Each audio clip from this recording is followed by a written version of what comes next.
Bonsoir les amis, j'espère que ça va bien. Si vous voyez une différence aujourd'hui dans mon look, détrompez-vous, je ne suis pas la même personne que vous êtes habitué d'écouter. Je suis le frère jumeau de Daniel, Eric Tadros, des jumeaux Tadros. Et j'ai pas l'habitude de faire des vidéos, mais je sentais que c'était important de transmettre des informations. Donc, je vous donne le défi de deviner quelles sont les différences entre Eric et Daniel, et je vous en donne deux pour commencer. J'ai les cheveux plus courts que Daniel et je bois du thé et pas de l'alcool. Donc, on commence avec ça. Les informations que je veux transférer aujourd'hui, c'est qu'on parle beaucoup des problèmes de notre société présentement, avec les gouvernements, la prise de pouvoir, l'agenda global. Euh, mais il y a aussi des solutions. Et j'aimerais apporter à votre connaissance et votre conscience une partie de la solution et une partie, quelque chose qu'il faut que vous ayez en tête et que vous commencez à penser à ces concepts-là pour pouvoir résoudre nos problèmes de société. Et je vous parle de Nezera et Jezera. Ce que ça veut dire, moi j'ai été en connaissance, en contact avec ces informations-là il y a à peu près 6 mois. Et ça a comme grossi un petit peu dans ma tête, mais je ne comprenais pas c'était quoi, qu'est-ce que ça voulait dire. Premièrement, le mot Nezera veut dire National Economic Security and Economic Referendum Act. Et Jezera, c'est Global Economic Security euh, Economic Referendum Act et National. Fait que NESERA, c'est National, puis G, c'est Global. C'est des lois et des concepts pour une nouvelle société. C'est un concept de gestion de l'économie et des lois qui permettraient à nos sociétés de changer, d'être sur un autre paradigme qui n'est pas juste le paradigme de faire des profits et de l'argent. Oui, c'est encore un peu là, mais c'est plus limité, c'est plus sobre. Et il paraîtrait que la plupart des pays ont signé, ont embarqué dans cette proposition-là. Il manquerait quelques pays et que c'est en train d'être déployé ou ça va être déployé ou en partie ou en totalité. Ça existe, c'était supposé être passé en loi sous Clinton ou sous le président avant ça, en 2000, il y a déjà 20 ans. Et ça plane depuis les années 70 à cause des fermiers qui ont été repossédés de leurs terres donc par le gouvernement. Et ces fermiers-là ont amené le gouvernement en cours et ils ont gagné en 1990, disant que c'était illégal de prendre les terres. Donc, ça a créé un précédent à la Cour suprême. Et ça a été supposé être adopté en loi mais en 2000, le 11 septembre 2001. Et évidemment, ça a été détruit dans les tours jumelles, dans les disques durs où la présentation était supposée être faite cette journée-là. Ils ont sous-estimé la force des banquiers centraux qui ne voulaient pas que ça arrive parce que ça élimine le pouvoir sur l'argent et les banquiers centraux dans cette proposition-là. Je vais nommer les 20 points qui sont importants à connaître, peut-être en résumé ou quelques-uns plus rapides. Je vais au moins les lire. Sur Wikileaks, il n'est pas en français. Ça veut dire que tu peux le lire en anglais, en espagnol, à peu près 4 ou 5 langues, mais il n'est pas là en français. Mais c'est important qu'on commence à penser à des solutions pour résoudre, pour aider notre société à être impliquée dans les causes, penser, parce que quand ça va être déployé ou annoncé, ça peut être très drastique ou loin de ce qu'on connaît déjà. Donc, je vous en nomme une couple pour commencer, OK? Numéro 1, on annule tous les dettes de pays, d'hypothèques, de cartes de crédit. Donc, ça, c'est un beau point. On ne sait pas si c'est les dettes nécessairement personnelles, mais les gouvernements sont trop en dette. Donc, l'annulation de dettes des pays, donc un debt jubilee, qui devrait enlever le poids de la dette, le poids de l'argent qui nous pèse dessus. Supprimer l'impôt sur le revenu, point numéro 2.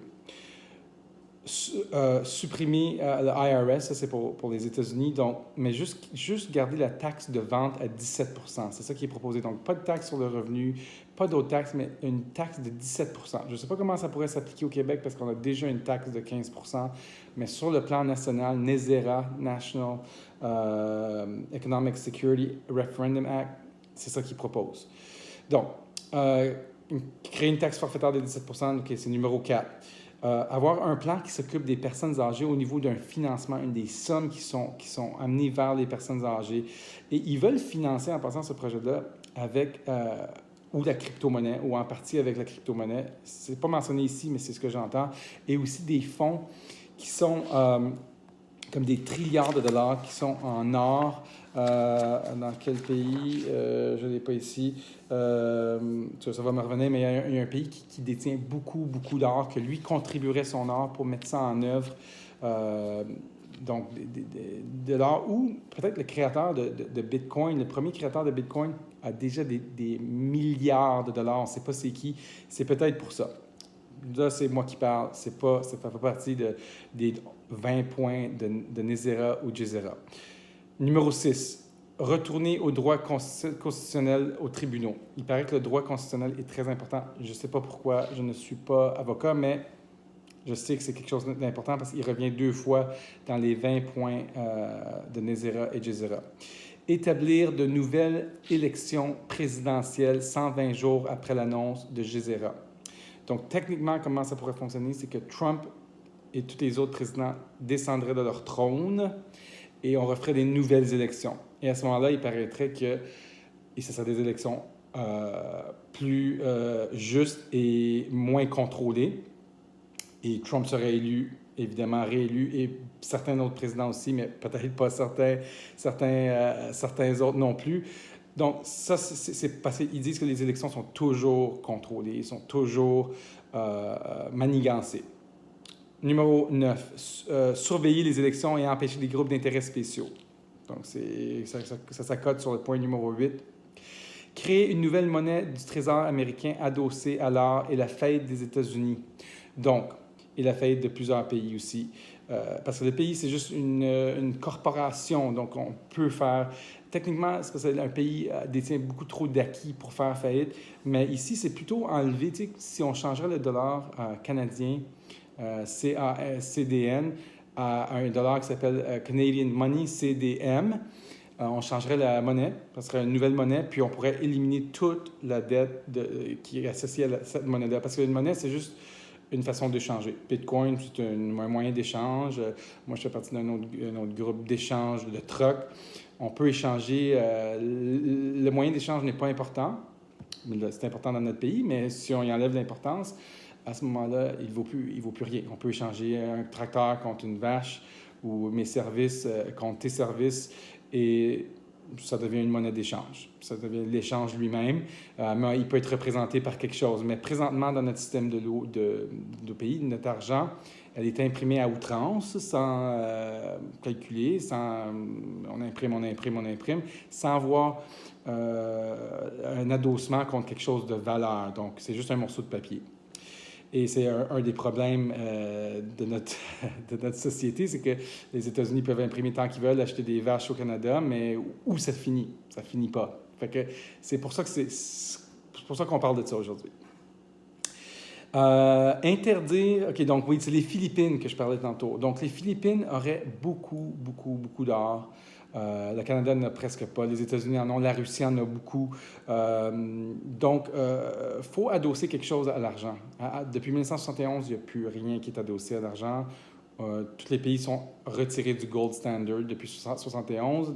Nixon l'a annoncé, ça fait 50 ans.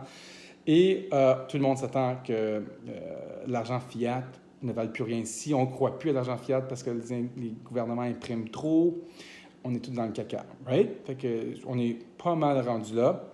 On n'est pas loin. Si la bourse éclate demain matin puis perd 50 points ou 500 points, je ne sais pas comment ça marche, ou 50% de sa valeur, on n'aurait plus confiance à rien. Mais là, ils maintiennent le stock market haut. En tout cas, je crois que c'est le gouvernement qui intervient pour ne pas faire perdre cette confiance-là. Mais d'après moi, c'est peut-être ça qui va stimuler tout ça. D'après moi, ils vont l'échapper avec le stock market. Puis on va avoir besoin d'une intervention, une grande intervention, puis ça va créer beaucoup de chaos. Moi, je m'attends à du chaos ou avant les élections de Trump. Je pense qu'il contrôle pour pas faire que ça se passe avant les élections, mais d'après moi, ça va se passer avant les élections, ou prêche, ou après. C'est pas certain. Numéro 11, interdire la vente de certificats de naissance. Parce que quand on est et on écrit notre nom sur le certificat de naissance en majuscule, Éric Tadros, cette personne légale-là, écrite sur le papier, appartient au gouvernement. Le certificat de naissance appartient, le citoyen appartient au gouvernement. Et la personne naturelle, l'humain que je suis, n'appartient pas au gouvernement. Donc, cette chose-là, ça va être éliminé. Et on pourrait déjà créer des projets de société en retirant la personne légale sur les papiers, notre permis de conduire, notre carte d'assurance maladie, notre compte de banque. Remarquez, c'est toujours écrit en lettres majuscules, c'est la personne légale. Et ça n'a plus lieu d'être. Ça va disparaître dans NESERA et GESERA. Initier un nouveau trésor américain, donc la Réserve fédérale. Trump a déjà repris les pouvoirs de la Réserve fédérale, qui est inclus dans le gouvernement des États-Unis, parce que la Réserve fédérale est privée. Ça appartient à des familles riches qui prêtent au gouvernement, et c'est un des problèmes de notre société. L'argent n'appartient pas au peuple, il appartient à des banques et à des personnes riches. Rockefeller, Rothschild, etc. On les connaît un petit peu de nom, mais il y en a plusieurs autres que souvent on ne connaît pas. C'est à eux autres que nos pays appartiennent. Donc, numéro 13, éliminer le système de réserve fédérale et avoir un nouveau système. Ouais, pendant 1 an, ils veulent avoir les 2 systèmes jusqu'à temps qu'il y en a un jusqu'à temps qu'ils prennent le nouveau système. Et dans le nouveau système de monnaie, je m'attends que la crypto-monnaie soit inclue. Déjà, on voit dans les 6000 crypto-monnaies qui existent, USDT, USDM, c'est des monnaies qui s'appellent stable coins, qui regardent toujours la valeur de zéro, pas de zéro, mais de 1 $. Donc, ça ne fluctue pas. Donc, il y a plusieurs monnaies qui gardent leur valeur parce que nos dollars fluctuent toujours, comparativement à d'autres monnaies. Mais cette crypto-monnaie resterait toujours 1 $ parce que le supply, le nombre de monnaie disponible est fixe. Donc, ça ne bougera jamais. Ça, on le voit déjà. Donc, c'est une de ces genres de monnaies-là qui pourrait remplacer le dollar ou être annexé au dollar papier. Quand on dit qu'une monnaie va changer, ça va être sûrement les mêmes pièces de dollars, mais ils ne seront plus appelés la même chose. Ils vont changer l'écriture dessus et ce ne sera plus le même dollar. Donc, ça, c'est une des choses qui vont être incroyables dans cette nouvelle... ce système-là. Recycler les juges en droit constitutionnel. Numéro 14. Cesser toutes les actions militaires. Ça serait le fun, hein? Pourquoi qu'on a des guerres? C'est n'importe quoi. On ne rentrera pas nécessairement dans ça. Mais si vous inscrivez les pays qui s'inscrivent à GESERA, numéro 15, numéro 16, je pense, je ne suis plus certain, il y aurait 0 guerre, sinon ça établirait la paix dans le monde.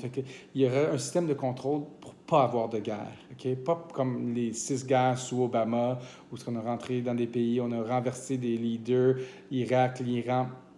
Il n'y a plus ça. La Syrie, là, il n'y en a plus sous GESERA. Ça ferait du bien. On n'a pas besoin de guerre. Les guerres, ça ne sert à rien. De toute façon, les raisons sont toujours manigancées. Ça ne sert à rien. Je crois qu'on va beaucoup bénéficier de ça. Libérer des biens sans précédent pour des fins humanitaires.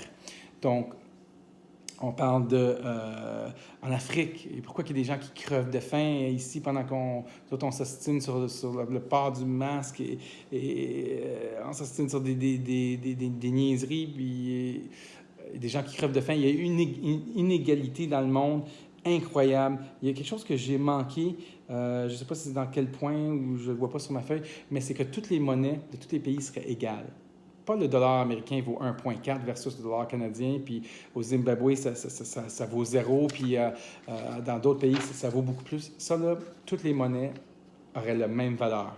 Mon dollar canadien vaut la même chose que le dollar américain, que le pound en Europe, ou l'euro. Donc ça, déjà, ça mettrait un level playing field. On entend beaucoup Trump dire ce mot-là, a level playing field, c'est ça qui s'en vient. Il en parle, il dit des mots qui se rapportent beaucoup à ça, sans parler de ça. Donc, ça se trame en arrière, ils sont en train de... C'est énorme, là, tous ces changements-là, c'est énorme. Donc, moi, je pense que quand ils vont être annoncés, il va y avoir beaucoup de chaos. Peut-être que ça va être annoncé en partie ou en totalité. D'après moi, ça dépend de beaucoup de choses. Donc, les monnaies seraient égales. Je pense que ça serait fantastique pour la Terre. Probablement que les banques centrales n'existent plus, que l'argent serait nationalisé, ça serait notre argent à nous. Le pays n'aurait pas de dette, les gens auraient moins de dette. Donc, toutes ces choses-là, là, c'est incroyable. Quand j'ai lu ça la semaine passée, je disais, il faut que je fasse une vidéo. Je l'ai fait un en anglais. Et là, je dis, il faut que je le fasse en français pour parler directement au Québec, aux Français. Donc, je suis rendu à 19 ou 18, libérer des biens sans précédent pour des fins humanitaires. OK, 19. Activer ou libérer les 6000 brevets qui sont retenus par le gouvernement américain et d'autres gouvernements pour des raisons de sécurité nationale. Ça n'a pas rapport à la sécurité nationale. Les brevets d'antigravité, de machines soniques, les énergies libres. Imagine si on relâche tous ces brevets-là, combien d'entrepreneurs partiraient des projets, des services avec des brevets de Tesla, avec des brevets de plein d'autres inventeurs qui veulent nous cacher parce que c'est pas payant d'inventer une auto qui fonctionne à l'eau ou une auto qui fonctionne à d'autres façons que l'huile ou l'essence. Donc, ça serait incroyable. Juste relâcher ça, ça créerait tellement de mouvements économiques. Ça serait fantastique. Éliminer toutes sortes d'énergie nucléaire sur la Terre, ça c'est le numéro 20.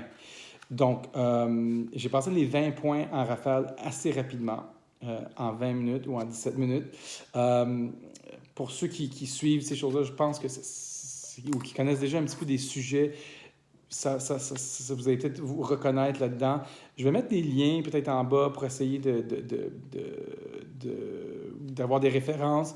Vous pouvez taper Nezera, Gezera sur Internet. C'est une solution qui semble bonne pour notre nouveau monde. Là, on s'ostine sur les masques, on s'ostine sur les vaccins, mais il y a des plus gros problèmes en arrière, notre système monétaire, la dette, le contrôle de nos politiciens. Et c'est une des parties des solutions. Et je pensais important de partager ça. Comme ça, il y a des gens qui ont des idées, les idées voyagent, les gens ramènent des idées à d'autres, partagent des idées à d'autres, et le message se diffuse. Et je crois que c'est un message qu'il fallait parler. Et c'est pour ça que vous avez eu l'intervention de Éric aujourd'hui, et non Daniel. Je vous dis une autre différence entre Éric et Daniel, les lunettes. Ils ne sont pas pareils. Donc, comparez les vidéos, les vestons, il y a d'autres différences. Écrivez les différences dans les commentaires. Donc, vous pouvez aussi nous envoyer des sous par email à l'adresse PayPal e.tadros@videotron.ca. Donc, réponse jumeaux. Qu'est-ce que tu en penses? JUMEAUX. On va écrire ça dans le bas aussi. Et je vous invite à contribuer. Quelques sous, ça nous aide à diffuser ce contenu. J'aime beaucoup les vidéos de Daniel, je les écoute. Et je vais commencer à en faire plus souvent. Et souvent, on va en faire à deux aussi. Sur ça, je vous laisse. Et il n'y a pas d'alcool dans mon thé ce soir. À bientôt.